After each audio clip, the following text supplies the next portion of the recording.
Hello, ఈరోజు సరదాగా Singapore కోసం డిస్కస్ చేద్దాం అనుకుంటున్నాను. కొన్ని భయంకరమైన రూల్స్ ఉంటాయి. అవి వినగానే మనకి తెలియకుండానే ఒక ఫీలింగ్ వచ్చేస్తుంది. చెప్తాను వినండి. మామిడికాయలు ఉంటాయి కదా, ఏదైనా చెట్టు మనకు చూసి మామిడికాయ బాగుందని రాయించి కొట్టామనుకో, కిందన పడుతుంది, మనం తీసుకుందాం అనుకుంటాం. అది ఎవడైనా కంప్లైంట్ చేస్తేనంట లిటరల్గా 5000 ఎస్జీడి, అంటే 3,50,000 నుంచి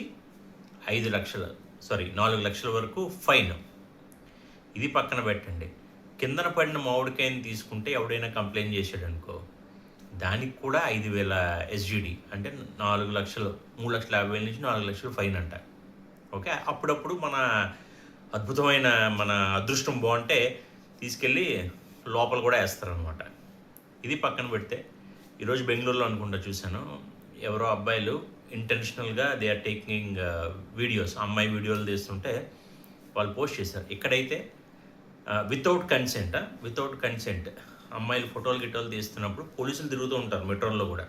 వాళ్ళు చూశారనుకో, నెక్స్ట్ డే మార్నింగ్ మొత్తం పట్టుబట్టలు అవి పెట్టి దయచేసి మీరు ఇక్కడి నుంచి దొబ్బేయండి అంటారు అనమాట. వెంటనే డిపోర్ట్ చేసేస్తారు. So very strict.